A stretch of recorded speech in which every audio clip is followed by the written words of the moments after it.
Good afternoon, everybody. First of all, thank you for sticking it out until later in the afternoon on the second day of SEC Speaks.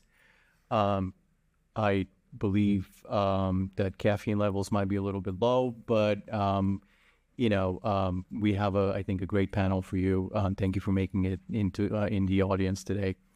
Let me start with some quick introductions. To the left of me, I have Brad Good. He is an acting assistant director in the rulemaking office. Next to him is Chris Carlson, senior counsel in the chief counsel's office, and Trevor Tatum is the fourth panelist. He's a senior financial analyst in analytics. My name is Asen Parashkevov. I'm a branch chief in the Disclosure Review Office in IM. I've been at the SEC for about 12 years, have served in several different capacities, and I'm currently in the Disclosure Office. So before we begin the presentation, let me give the standard disclaimer. I'll read it to you so I don't get anything wrong, so bear with me. My remarks today and those of my colleagues on this panel are provided in our official capacities in the Division of Investment Management, but do not necessarily reflect the views of the Commission, the commissioners, or other members of the staff. Okay, so with all of that out of the way, let me begin by acknowledging some significant staffing personnel changes that have occurred in the division, really in the building across the agency. Certainly in the Disclosure Office, we've had a number of retirements, a number of departures recently, and that is obviously affecting how we work and is going to continue to affect how we divide up responsibilities across the branches in Disclosure. And I'm sure, in fact, I know the same is true for rulemaking, for analytics, for the Chief Counsel's Office. So I guess one big question that we've been grappling with is how to maintain the continuity of the programs that we run. So I think from your perspective, as far as registrants and counsel go, I think the most kind of immediate and visible change that you may see is that the reviewer, the attorney, the accountant, even the branch that you're used to working with, that may have changed or may likely change in the near future. So your point of contact might be different. It might feel a little bit unfamiliar, but rest assured we're working to make sure that we have as little disruption as possible. Again, we do have to think about how we deploy our available resources, where we have the necessary expertise on a particular filing or issue, and really how we approach the day-to-day work. So that's kind of in the short term. In the longer term, in Disclosure Review, we are taking time to think about long-term enhancements of the review program. And what I mean by that is, if you're working with us and have been working with us, we are less likely to focus on quote unquote kind of the routine issues and matters that we've been raising, and focus more on the high level, high impact material issues and really the complicated filings that come across our desks. That's really not to say that the routine issues are not important. They are. However, the disclosure expectation on those matters, we feel it's well established. So again, from a resource allocation perspective, we are going to be focusing on the more complicated, the unique, the novel issues where we can add more value at this time. So, my advice in general to you is please be in touch with us early and often, especially if you have a complicated filing. Reach out to your reviewer. If your reviewer has changed, reach out to somebody else on the staff. Reach out to me. And if when in doubt, there is our public website where you can find some contact information if you're running out of options. The reason I'm mentioning it is, I think, particularly important to be proactive on timing issues, right? So if you have a novel product that's coming to market, whether it's an auto-effective filing or if you need an acceleration order, it helps us to know what's coming down the pipeline. And I think it also helps you to manage kind of your expectations internally. Which brings me to novel products and fund launches. So we certainly are seeing a lot of innovation in the fund space, complicated ETF filings that deploy a variety of complex derivative strategies, option strategies, defined outcome fund like funds. Also, we continue to see a lot of single stock funds, some crypto filings I'm going to mention a little bit later. So the reason I'm mentioning it is, as everybody's well aware, for open-end funds, there is Rule 485A, which means you go auto-effective. If it's a new series, it's 75 days. If it's an existing fund where you're making a material change, that's going to be 60 days. Again, when it comes to a novel fund or a novel filing, and by novel, I mean if it's truly a unique strategy, a novel structure that's being utilized, or perhaps some operational policy like tokenization, tokenized funds, those filings require additional time to review. That means that we're going to be consulting with colleagues from the rulemaking office, from the chief counsel's office, often from analytics on a kind of like the broader policy initiatives. So for us to meet our kind of internal deadlines, but also to help you meet your business needs and kind of the scheduled launch, please reach out. We would appreciate having a conversation about the product, how the product's going to work. If it's possible to give us a heads up before filing, that's great. It's not obviously it's not a requirement, but it does help knowing, what we can expect to come up in the pipeline, in the review pipeline. It really helps us, like I said, allocate the resources, find the pockets of expertise, and get other people involved. In terms of particular trends that we've seen in the last year or so, I'm going to mention a couple of types of funds. So single stock funds, that's probably where we have seen the most growth in the last couple of years. In fact, just recently I had one 45A filing with, I think, 75 plus series in it, which I think that's fine for single stock anyway, because a lot of the issues, the gating issues that we've been looking at, we've worked through them. So, going back to what I said about the routine comments, the disclosure expectation is more or less set. But again, we do focus on a couple of things when it comes to single stock and just generally novel products. One, obviously the risk disclosures. We want to make sure that, specifically with those funds, it's a bit of a challenge to explain some of the features and how they work, how the fund's going to be providing exposure.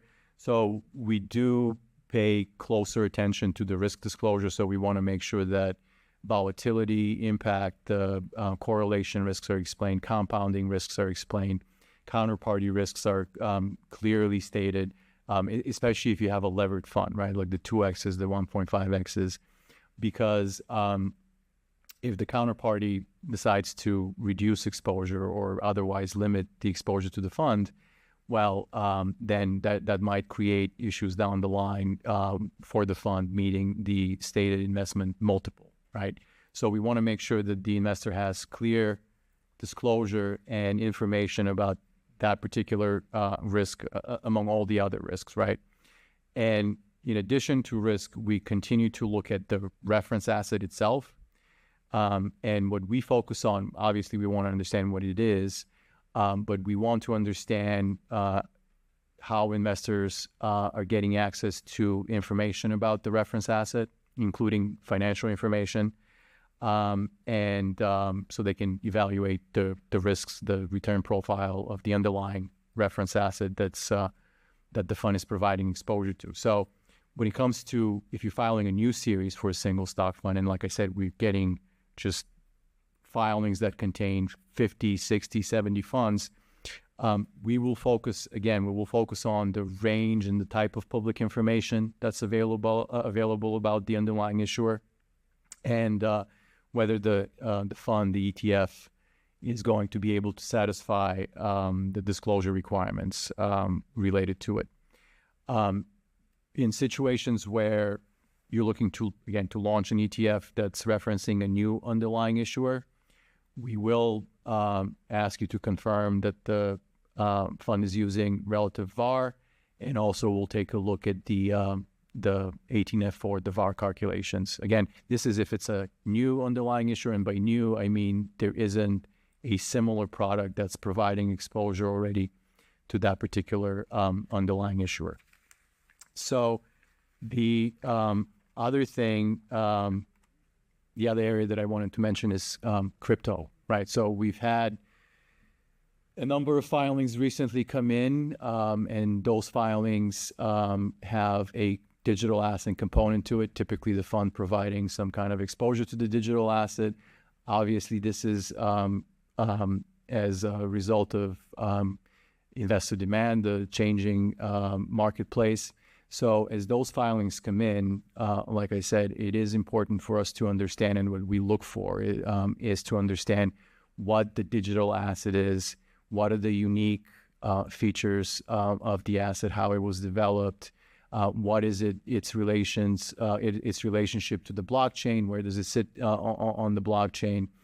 And so when we look at the filing, again, we want to make sure that the disclosure provides sufficient context about what the fund is going to be providing exposure to, what is the digital asset, and also how the fund is going to be providing that exposure. So is it going to be direct investment? Is it going to be ETPs? Is it going to be derivatives? Is it some combination of all of that?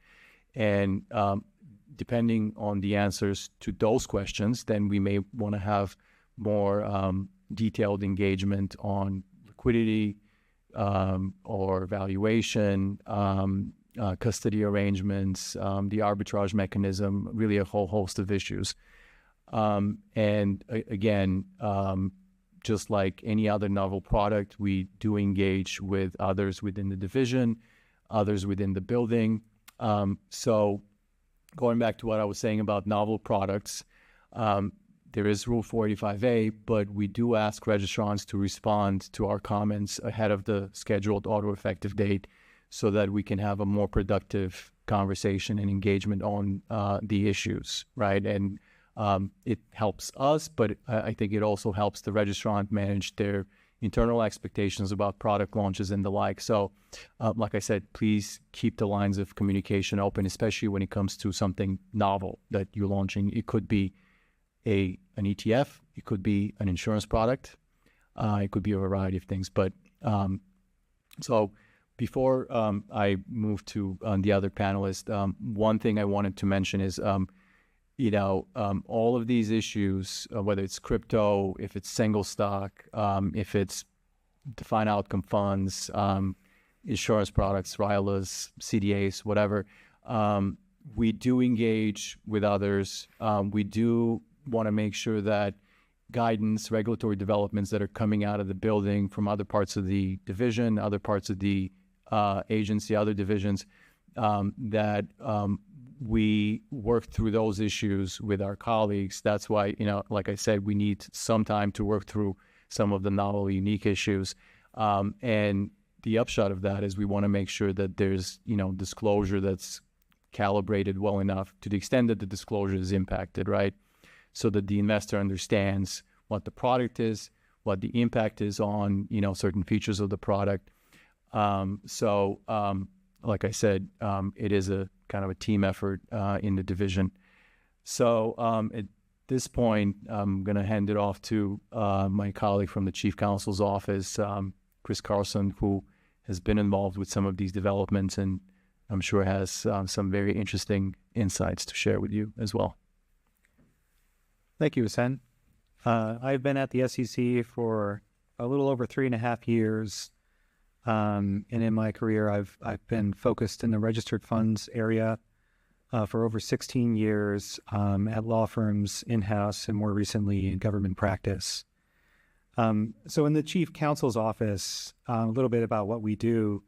We provide or recommend formal guidance, which may include no action or interpretive letters commission orders or releases, or other forms of guidance related to issues with respect to the Investment Company Act of 1940, the Investment Advisors Act of 1940, and other federal securities laws or regulations. The office also reviews applications for exemptive relief and responds to requests for no action relief under the 1940 Act and the Advisors Act. And the request for exemptive relief can be novel or can be consistent with other requests for relief that we've received in the past. In addition, we also provide informal guidance on inquiries from members of the public or matters referred to us with respect to filings received by the Commission from filers, for example, registration statements filed by investment company registrants, filed with Ascend's office, the IM's Disclosure Review Office.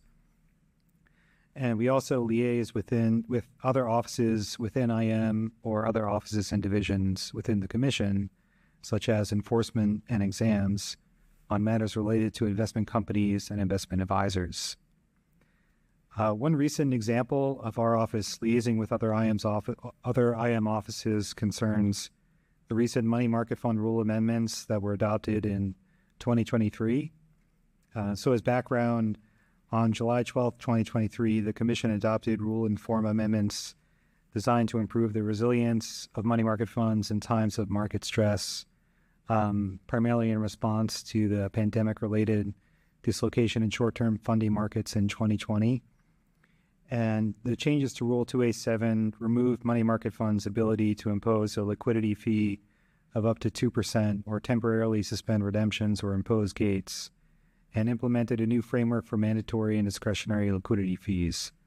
The amendments also added new reporting requirements for forms NCR and NMFP. New or amended form NMFP reporting requirements included items asking for information about the composition and concentration of money market fund shareholders, prime fund sales of non-maturing investments, the date a liquidity fee was applied, the type of fee and the amount. For repurchase agreements, the counterparty name, whether essentially cleared, and the name of the central counterparty, if settled tri-party, and the CUSIPs of the collateral, and the percentage of total assets invested in daily and weekly liquid assets, NAV per share, and flows for each business day of the prior month rather than for each week of the prior month. The amendments also required a money market fund to affirmatively state if it seeks to maintain a stable share price, and also to state if the money market fund is an internal fund established as a cash management vehicle for affiliated funds. There was also a new form NCR requirement added for money market funds to report publicly if they experience a liquidity threshold event.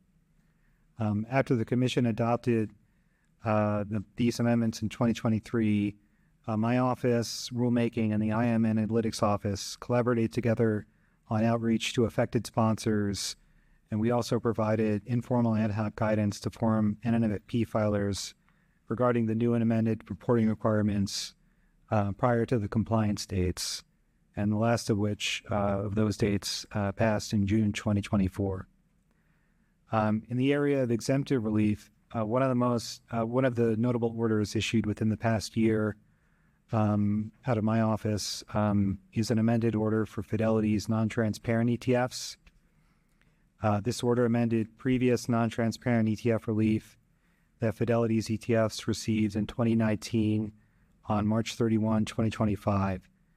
And the amended order expands the class of permitted investments that the non-transparent ETFs can invest in, and to also include fixed income securities, foreign investments that do not trade at the same time as the non-transparent ETF share, and derivatives.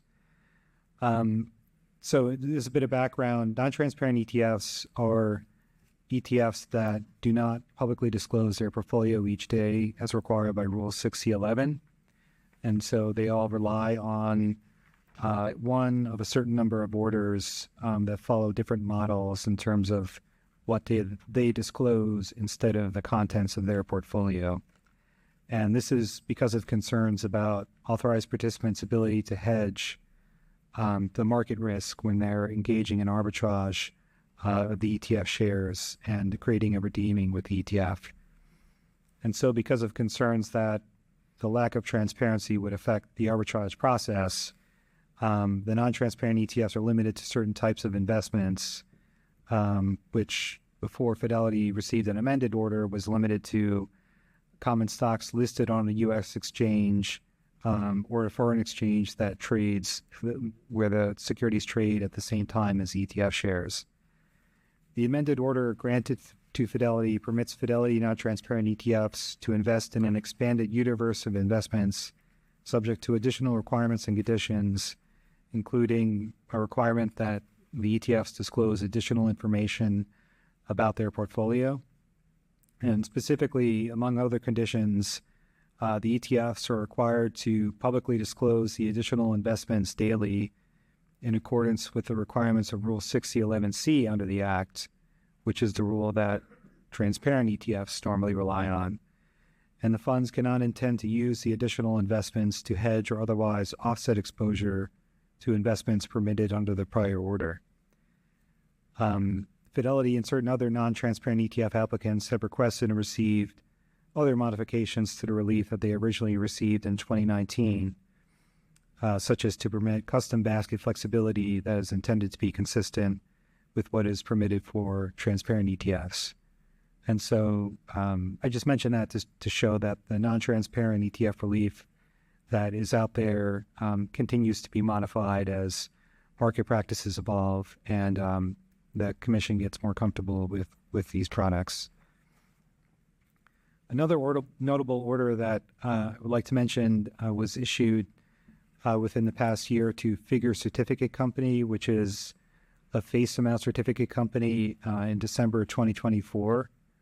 And the order is unique because a face amount certificate company is a special type of investment company that is registered, but essentially issues unsecured debt in the form of certificates to investors that entitle them to interest payments. And the order approved certain proposed custodial arrangements for the assets that would provide the funds necessary for the face amount certificate company to meet its interest payment obligations to investors.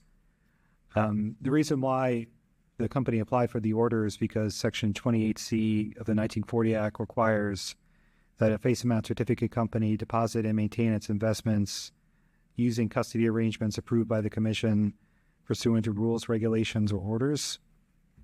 And Figure's application relied on precedent that is 2 decades old or more.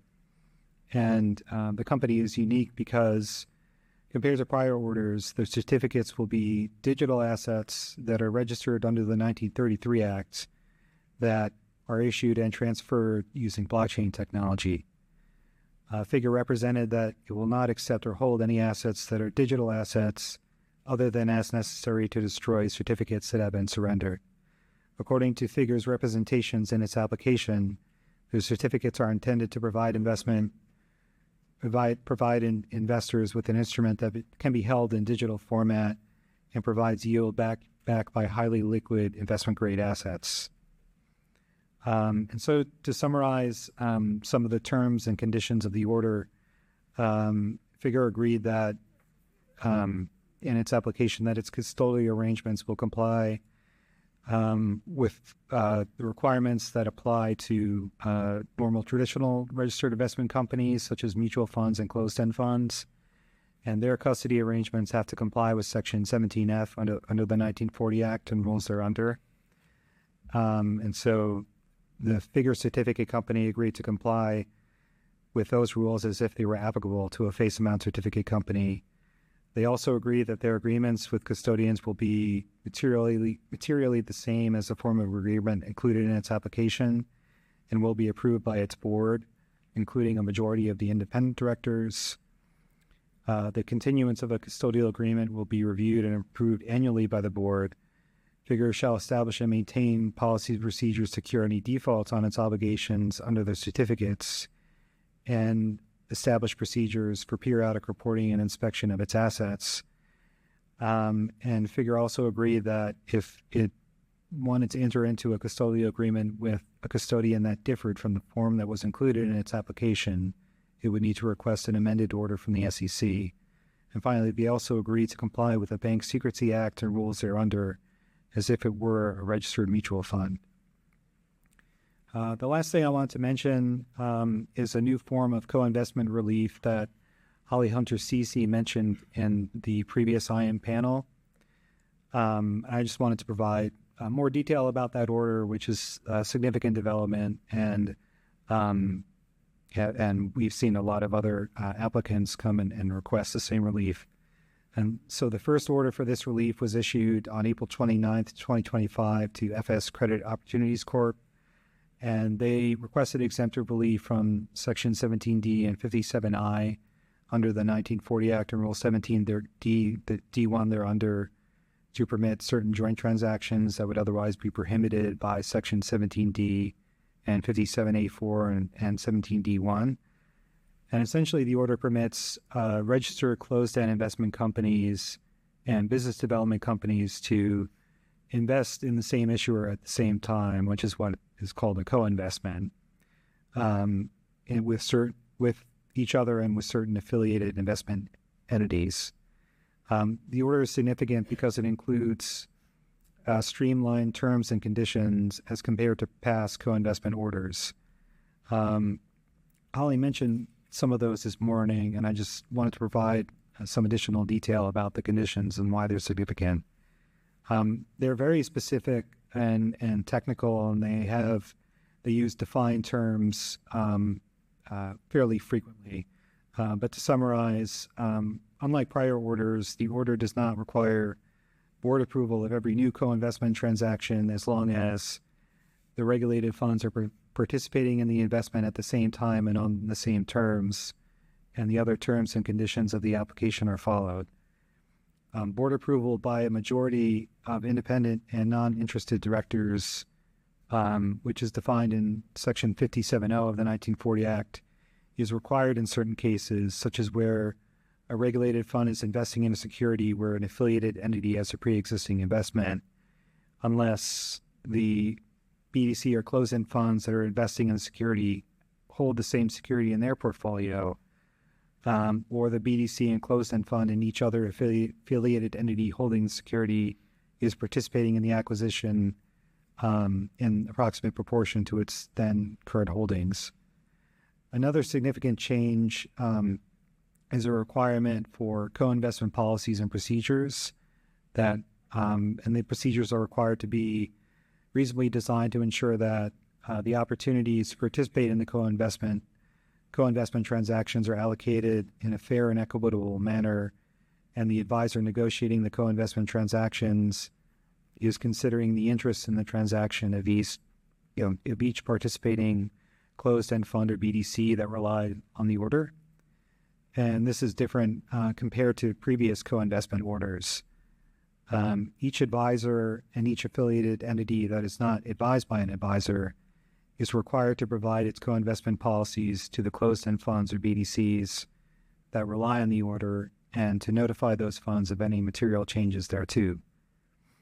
The order also includes modified conditions with respect to board oversight, and specifically how the board oversees a regulated funds co-investment program, so that it requires board approval of the co-investment policies and procedures that I mentioned, periodic reporting to the board from the advisor and the fund's chief compliance officer regarding the operation of the co-investment program, and ad hoc reporting regarding material compliance matters. And since the notice of the first application was issued to FS Credit Opportunities Corp., our office has received numerous applications following this model, and we've issued notices for several of them. And now I'll turn it over to Trevor Tatum, who is in the analytics office, and then I believe he's going to discuss some new reports that the analytics office has modified in response to the money market fund rule amendments that I discussed previously. Yep. Thanks, Chris. My name is Trevor Tatum. I'm a senior financial analyst here at the SEC in our analytics office. And like Chris mentioned, I'll be speaking about our division's dissemination of aggregate information in the form of several analytical reports, which the SEC publishes. For those of you who are not aware, the Analytics Office, we provide the Division and Commission with practical reviews and analyses of the asset management industry. Our office pursues the mission by monitoring and analyzing industry data collected by the Commission, conducting ongoing financial analysis of the asset management industry, and gathering and analyzing operational information directly from registrants. And in alignment with our office's duties and goals, in the past year, we've published 3 new public reports and significantly revamped 2 others, which were previously been published for a period of time, which present aggregate data from SEC regulatory filings over time. And this is true for all our reports I'll mention today. The benefit of our reports is that for a user not familiar with the data, looking to produce aggregate statistics to just understand, for instance, the size of a given industry, like what's presented in our reports, even for those based entirely on public filings, you would need to gather and combine data from SEC EDGAR or separate structured files and have a reasonable understanding of our regulatory data and how it's reported. And our reports help bridge this gap and provide accessible, usable, aggregated data and help illustrate the phenomenal growth and change in the asset management industry, which we believe helps inform public policy in the space. These reports represent years of analytical work in many cases and outreach efforts that seek to clarify the story behind our regulatory filings and the data which our registrants put significant time and effort into filing, and which our staff work with every day. The first report I'm going to touch on is our annual investment company update, which is our newest report. This was actually published just last month, and this report contains statistics and SEC staff analysis based on Form INSIN data. Many of you have probably never heard of Form INSIN before, but it's a regulatory form reported by all registered investment companies, such as mutual funds, including money market funds, ETFs, closed-end funds, insurance companies, separate accounts, and UITs. So Form INSIN must be reported annually to the Commission and was established by the SEC Investment Company Reporting Modernization Rules back in 2016. INSIN is actually publicly available through SEC's EDGAR system and contains information on service providers used by investment companies, the assets they manage, and certain activities they undertake, such as securities lending. Our report provides both a current snapshot and trends of this regulatory data over time, and it's reported by over 13,000 registered funds at the end of 2024. For instance, we provide extensive information on service providers reported, which gives an insight into the market share of the largest players in pricing service providers, transfer agents, custodians, administrators, and authorized participants. So for instance, from our report, one can gather statistics like 1 in 3 ETFs have 5 or more active APs, and 1 in 10 rely on only a single AP. As is true with all of our reports I'll touch on today, each of them has a downloadable data file containing the full history of the aggregate statistics presented in a structured format. And the idea is that we believe this is important because it allows users of our reports to extract the data for their own purposes, utilize in their own analysis or research, or even create additional derived aggregate statistics from what we've published. Next report I'll touch on is our Registered Fund Statistics Report, which was first published in April 2024 and is based on aggregated data reported by SEC registered funds on Form Import.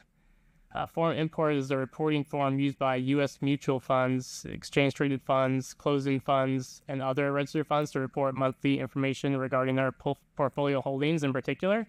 But we also get information on their assets and liabilities, portfolio risk metrics, returns, flows, in addition to other items. One aspect of Form Import which makes it somewhat unique is that only the third month of each fund's fiscal quarter is currently made publicly available. So as a result, the data is asynchronous, and from the public filings alone, one couldn't go in and get a complete picture of registered fund activity for a given month. So that's where our report fills this gap by providing aggregated data from both public and non-public filings reported by SEC registered funds on Form Import. The report's updated on a quarterly basis and is designed, to provide the public with a regular and detailed picture of the industry. The report provides over 70 tables, which details portfolio holdings, flows and returns, interest rate risks, For instance, from our report, we can see that from December 2023 to December 2024, so just the past year, aggregate mutual funds and ETF net assets increased by 10% and 26% respectively, and registered fund investments in equity securities have increased by more than 3.5 trillion over that same period. To ensure that statistics involving non-public import data for the first and second month of each fund's fiscal quarter, which I mentioned is not public, is not disclosed. Statistics involving non-public import data provided in the report are anonymized, aggregated, rounded, and masked where appropriate. Overall, we believe the report gives the public a better view into the registered fund industry and their portfolio holdings.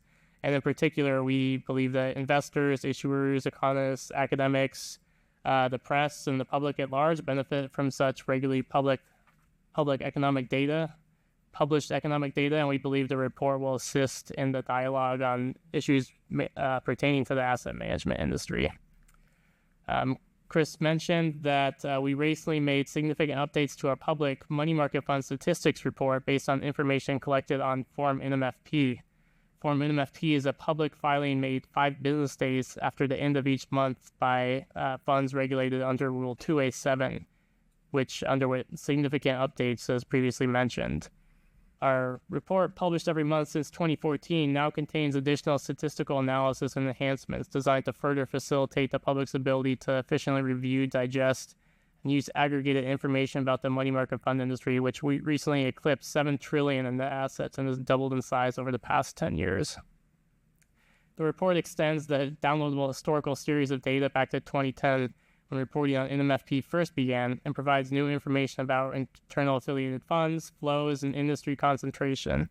Additionally, we made notable updates to the report, including additional tables which provide further detail on money market fund portfolio investments, which allow users to assess the changes in the composition of money market fund portfolios over time due to market and regulatory impacts. For instance, an insight which can now be derived from our report is that money market fund investments in treasury securities and treasury repos now make up over 60% of the value of money market fund investments, whereas 10 years ago, those same investments made up just over 30%.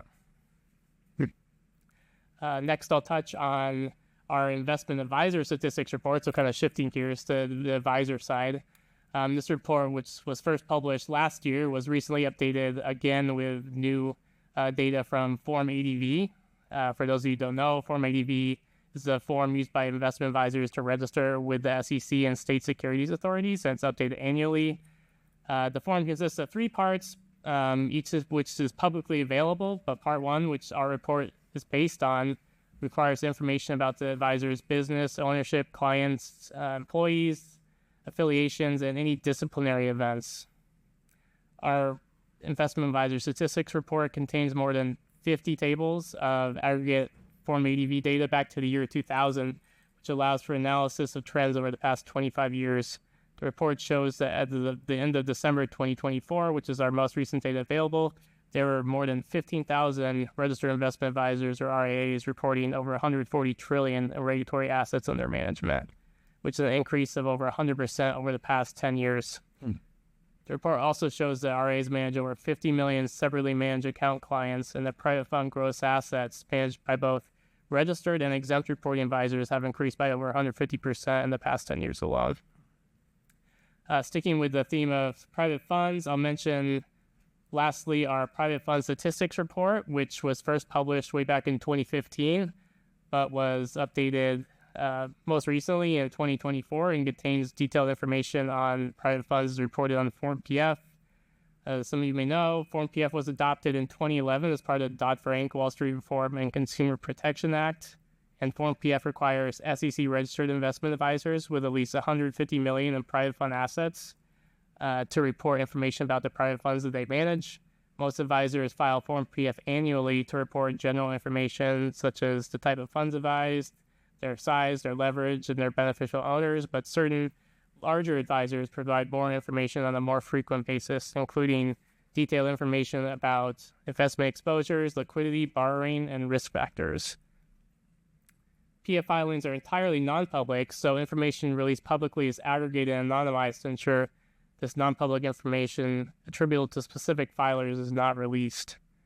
Over time, and in response to feedback from other regulators, international work streams, and questions we get from the public, we've expanded our report several times, once in 2017, once in 2020, and like I said, most recently, just last year. The most recent update to our report incorporates analyses providing additional insight into fund concentration, long and short hedge fund exposures, investments of private equity funds reported by the larger private equity fund advisors, and leverage. And we believe the publishing these statistics provides the public with more transparency into the private funds industry, and the analyses represent continued focus on using data to inform public policy and provide public information. And we hope this will continue to facilitate feedback and analysis that could be used by the Commission and others. And just to wrap up, we encourage anyone who may need to utilize information about the U.S. investment companies, advisors, or private funds, or just wants to know more about those industries, to refer to our reports on sec.gov. I also wanted to plug the fact that for each of our reports, we have these cool new interactive visualizations available on our website, which provide highlights from our reports and will allow users to more easily visualize changes in the time series. So yeah, that's all I had for you today. Next, I'll turn it over to Brad Good, who's going to speak about items related to rulemaking. Thanks, Trevor. As Asen mentioned, my name's Brad Good. I'm the Acting Assistant Director for the Investment Advisor Regulation Office, which is one of the two rulemaking sub-offices, so on the advisor side. Just quickly, I mean, I think folks kind of know what rulemaking does. It's kind of, it says it on the tin. I thought today I would speak about 5 rules that we have completed in the last few years that we're getting close to some deadlines. So always exciting to wrap up with deadline funness. So the first one I was talking about is names rule. I think folks might be familiar with this one. We adopted in September 2023 amendments to the names rule that broaden the scope of the existing requirement to adopt the policy to invest at least 80% of the fund's assets in accordance with the investment focus the name suggests. I think principally here, the big change was adding in things like growth and value. That was a big change. Some of the other changes that came with these amendments were a requirement to use a name that was consistent with the plain English meaning or established industry use of that term. However, one of the things the Commission clarified in the adopting release I think is worth highlighting is that funds have the flexibility to describe reasonable definitions for the terms used in the fund name, as well as flexibility to determine the specific criteria the fund may use to select the investments to fit within that term. So even though I think the name rule brought in a lot more things, it also offered some more flexibility as far as how funds determine what those terms mean. Last thing I'll highlight of this rulemaking was the requirement to define the prospectus, the terms used in the fund's name, including the criteria to select investments according with that, the policy. So the deadlines are, so obviously the Commission adopted this in September 2023. The original effective date was December 11th of that same year, 2023. Originally, the compliance dates differed depending on the size of the fund. So for large fund groups, which was defined as fund groups with $1 billion or more of net assets, the original compliance date was this coming December 11th, 2025. Whereas small fund groups, which are obviously fund groups smaller than $1 billion in net assets, it was going to be next June, so June 11th of 2026. However, in March 20th of this year, the Commission extended the compliance dates of these requirements by 6 months. So instead of December of this year for large funds now are required to comply with the rule by next June of 2026. And for small funds, instead of next June, it's next December, so December of 2026. And one other big thing to highlight for the changes the Commission adopted in March for the compliance dates was originally the way the compliance dates worked. You may be required to do an off-cycle prospectus update to pull in the definitions that were required by the rulemaking. But one thing the Commission clarified is you would not be required to do that. So if you're, it's basically your next on-cycle filing you would normally have to do after the effective dates in 2026 now. And obviously, if you're a new fund, it would just be with they would just need to comply with the rule by the effective date of the registration statement at hand. And the reason the commission did this was due to the numerous and complex steps to implement the amendments that were identified by the industry letters that were sent to us. So it's important to note that, outreach is always important and helpful. It helps us figure things out that might be troublesome to folks. Speaking of which, in January, this last January 2025, the staff updated the frequently asked questions that had already existed. We had FAQs from when the rule was first adopted in 2003, I think, to reflect the changes that were made by the commission and some of the questions that we got on the back of those changes. I think those FAQs have now been amended to reflect all the questions received so far. So if there's other questions folks have, feel free to reach out to us, and we're always happy to chat. So that's names rule. That's number one. Number two is Form PF that Trevor brought up. But I'm going to talk more logistics. So Form PF, the last set of amendments, I know there's been a few. In February 2024, the commission adopted jointly with the CFTC amendments to Form PF. I think that at the time, these amendments were designed to enhance FSOC's ability to monitor systemic risk as well as bolster investor protection. So the deadlines for those particular amendments. So as I mentioned, February 8th of 2024 was when that rule was adopted. Originally, the effective dates of those amendments was going to be this prior March 12th. However, in January, the commission extended the deadline to a new compliance date of June of 2025, which is in a few weeks. So I think at this point, folks kind of know that this is coming. At the time, the commission identified additional logistical issues with the original deadline. For example, I think some advisors, depending if they had both quarterly filers and annual filers in the same form, it was just going to be weird how it was all going to come together.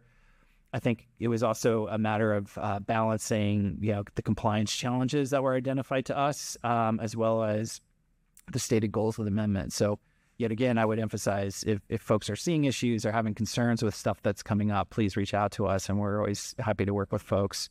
There was also, just worth mentioning, on March 19th of this year, the commission issued an error correction release to fix, I think, some minor errors with the form amendments that were adopted in 2024. So using those deadlines, when would you have to do your first new PF? So for large liquidity fund advisors, which have the deadline 15 days from your calendar quarter end, your first new filing will be July 15th of 2025. For large hedge fund advisors whose deadlines are 60 days from calendar quarter end, it would be August 29th of 2025. So later this summer for both of them. For annual filers, we're looking at next year, April 30th, 2026. And that particular date assumes that you're use a calendar fiscal end, because I think that's based on your fiscal end. And my understanding is that FINRA is standing ready for implementation. I don't know if folks know this, but Form PF is one of the filings that we do through FINRA. A lot of the other stuff, like the Ascend mostly sees, comes through Edgar, but this is one that's a FINRA filing, and FINRA has been a great partner, and they're up to speed.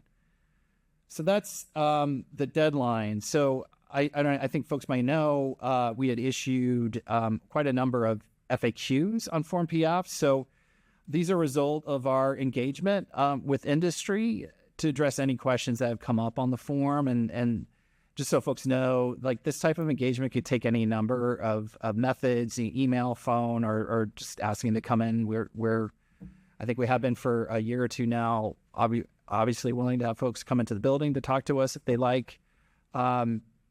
So staff issued two FAQs, two brand new ones, late last year, one in October and one in December. And then separately, we updated the existing Form PF FAQs just in April to address topics that were identified to us as being issues that were causing folks some heartburn. As I mentioned, we continue to consider any additional FAQs, and particularly in this space, if folks are running into logistical issues or other questions that they really just need an answer on, our door is always open, and we're happy to help try and sort that out. Just to give folks some idea of the flavor of the comments that we got, I think some common themes from the engagement have been, questions about the compliance state, but I'd say that question's largely been answered at this point.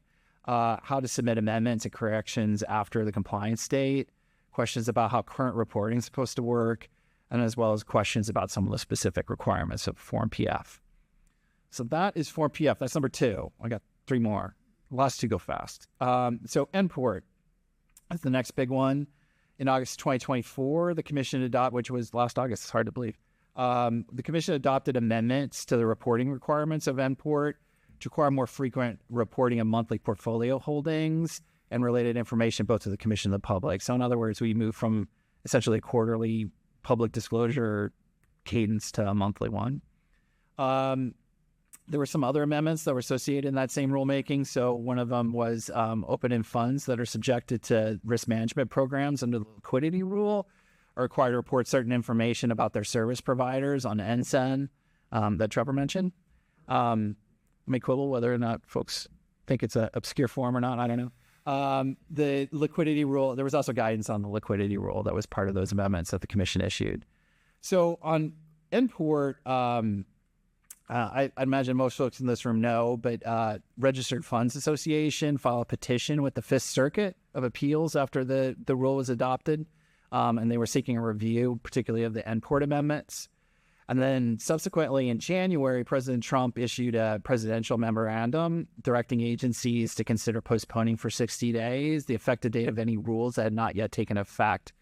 And the purpose of this delay was to review any questions of fact, law, or policy the rules may arise. So following this memorandum, the Commission filed an unopposed motion to hold the case in abeyance while the review occurs, and that motion was granted in February 11th, 2025. So timing, that could create some questions there, I'd imagine. So as I mentioned, it was adopted late August 2024. The original effective dates and compliance dates for most of the provisions was the same. It was this coming November 17th, 2025, with a delay to May 18th of 2026 for small funds on the NPORT piece. And there it was less than $1 billion in assets of the fund group. I think that's a fairly common usage that we've used for, at least for these purposes. Then in April, the Commission extended the NPORT effective and compliance dates for 2 years, which means instead of November 17, 2025, we're looking at November 17, 2027 for most of the requirements. But for the small filers and NPORT, we are now looking at May 18th, 2028. And at the time, the Commission stated that the reasoning here is that these new dates obviously give the Commission time to complete the review that's called for under the EO, and also take any further appropriate actions which may include proposing additional amendments to Form NPORT. So that's 3. That's NPORT. 4 is Regulation SP. So I will say this one may be actually a little bit more obscure, but I don't know. So Regulation SP is a privacy regulation that applies to a number of entities regulated by the SEC. I think obviously for this audience, we're talking investment companies and RIAs. And one of the big requirements that was added when the Commission amended this rule last year was for funds to develop and advisors to develop incident response programs reasonably designed to detect, respond to, and recover from unauthorized access to or use of customer information. And as part of this incident response program, folks would be required to include procedures to provide timely notification to affected individuals whose sensitive customer information are reasonably likely to have been accessed or used without authorization. The idea being that, like, if someone has gotten access to someone's private information, they deserve to know, and they can be notified quickly in order to change their password or whatever it is they need to do to try and protect their information. Part of this rulemaking also broadened the scope of the information that was covered by Regulation SP. So this one's pretty straightforward. It was adopted in May of last year, May 16th. It went effective August 2nd of 2024.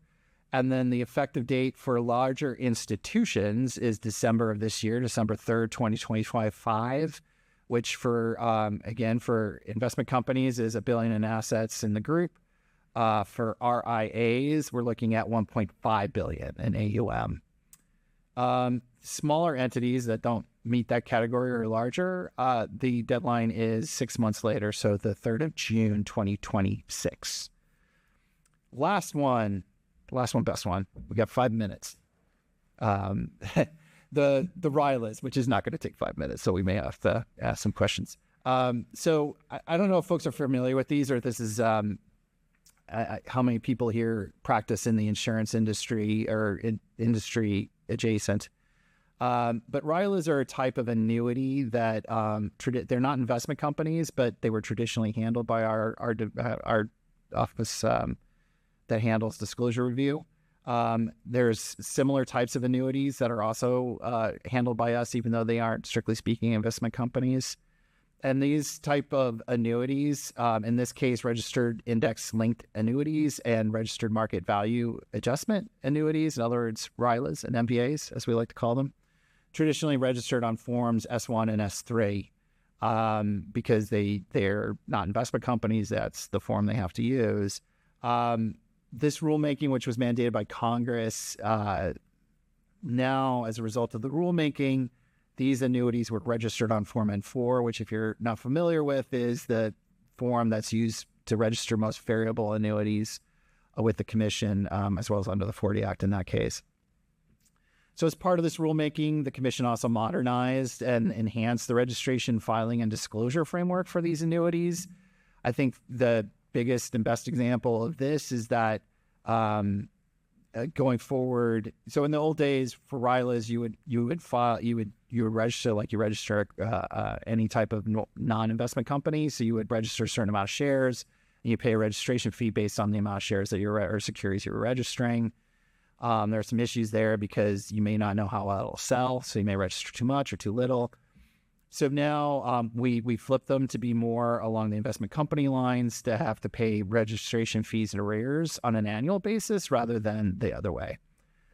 We also, as part of this rulemaking, applied Rule 156, which, if you're not familiar, is a rule that provides guidance as to when sales literature can be material misleading under the statutes. So, deadlines. The RILA amendments were adopted in July of last year, July 1st. We hit the deadline right on the dot that was given to us by Congress. The effective date was September 23rd, 2024, last year, which means people can start filing with us on the new form, but they're not required to, because the compliance date for most of these provisions is not until May 1st of 2026, which means it's time for next year's annual filings.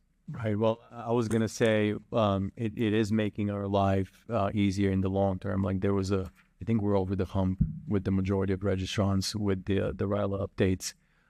There are a few who have decided to wait until next year, which is, again, it's fine. It is easier during annual update season under the new regime, right? So we still have some S1 filings, some S3 filers who continue to come in. It is, I think, easier on the edges as well when there's a new product launch, or at least like some changes on the margin. You have 45A that makes it, significantly smoother for us as well. So in terms of implementation, I think we're over the hump, but there's still some aspects of that, I think, to be done as well. So thanks for the excellent work on the making. It was mostly just copying over the form. The one thing I would say, I don't know if folks know this, is how it works, but so when you adopt a rule, there's a requirement by law that we delay effectiveness for a certain period of time, depending on the effect on the economy. And so what that means is, even though the rule is now a rule, it isn't enforceable. And so folks don't have to do it until the effective date. And sometimes what the Commission will do is, instead of saying, okay, this rule is not effective, now do it, it will provide in the release an extended period of time for compliance, which actually essentially is sort of like a no action-y kind of thing. So it's like, even though this rule is in effect, we're not going to enforce it if you don't strictly follow its requirements. And so often what that tool allows us to do, and often with like filings and things like that, sometimes they get complicated. Sometimes they have to be the same because like sometimes in a new form, there's like if we use XML for some reason, you can't have two versions of the form at the same time. That's why we had to do what we did with Form PF. But but sometimes we can do what this allows us to do is to get filings in before like they strictly speaking have to be in. So we can start to see like we can work out some of the kinks, and we can even do that ahead of the effective date sometimes. So that's a little harder because there can only sometimes there's only one version of the form available on the website. So this is all to say it's a nice tool that we sometimes use. So that's why there's so many, it's like you guys pass the rule, what's going on? That's kind of how the effect of all this. So I see we have hit exactly 1 hour. I don't know. Good. Yeah. Any questions from the audience? A couple quick questions. Trevor, in terms of reporting and sort of change to reporting, is there a process underway to sort of rethink in terms of what data you don't need or data that sort of no longer of use out, in terms of by the investor community? Now, academics like to keep to that for years and years, but it's sort of like trying to streamline the reporting and making easier on firms to, take on new requirements for new reporting. Well, I think ultimately that comes down to a rulemaking if a reporting form changes. So you'd obviously have to go through that process. I don't think I can speak too much, get into too many details on that, but, we always evaluate, what data we use, and in compliance with some of the executive orders have been, come out. That's something that we continue to look at, I believe. Yeah, I think that's right. I think we continue to always think about like, is there a need for this data? What are we getting out of it? That sort of thing. And to the extent that I think we decide to recommend to the commission that there's data that maybe we don't need, we can make that recommendation. The commission can take that for what it's worth. But yeah, I think that is an assessment we often do and have done in response to the executive orders and are continuing to do. One of the follow-up on the executive orders, that sort of the so-called loosely the 10th one, they take the executive order. As the commission looks at that, and is that a top-down approach or is that a bottom-up? Some more functions looking at it and thinking about it, saying like, okay, if here's one, whether it be a guidance document, to know whatever else, or is it how is that being sort of facilitated through? Yeah, I mean, this is something that affects all divisions, not just IM, obviously. So there have been a lot of conversations, and I know folks are actively developing procedures to deal with not just that, but also the other ones. So I think people are keeping a close eye on it and are closely monitoring it. And as the commission's agenda develops, I think hopefully soon we'll have a Reg Flex agenda out there for folks to kind of see like what the commission is planning on doing in the near future. I think maybe that'll help inform how we comply with those EOs. But yes, it is something the agency is very aware of and very much keeping a close eye on. Okay, thanks. Sure. This question is for if I can relate right for you.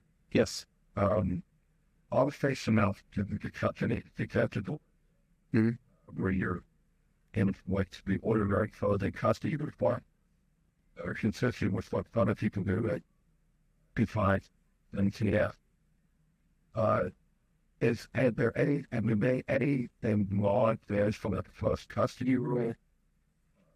Any limitations on what other activity the custodian can have towards the special purpose for open humor? Provision which differs from what Calvin where they just could read. Well, no, that impulse, you're just the custodian is if they were the visual underlines are treated as if they were any other.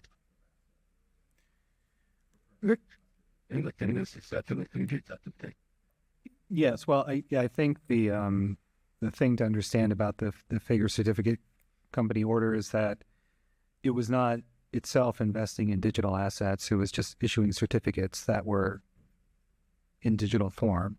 And there was a mechanic where people could surrender certificates to the company to receive payment or of some sort, but there wasn't digital assets.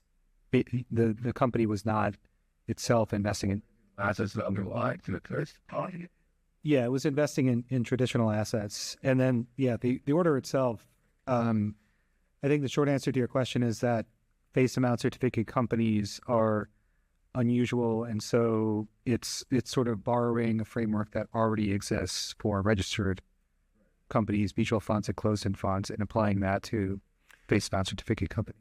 And it may be worth noting, I think probably this came up earlier. That's, I think the chair and other commissioners, we have the crypto task force, and one of the issues there was, investment company and investment advisor custody. So this is obviously something the commission and the staff are actively looking at and thinking about. So. Yeah. Great. Seeing no further questions, we really appreciate your time. Thank you so much. Thank you. Thank you.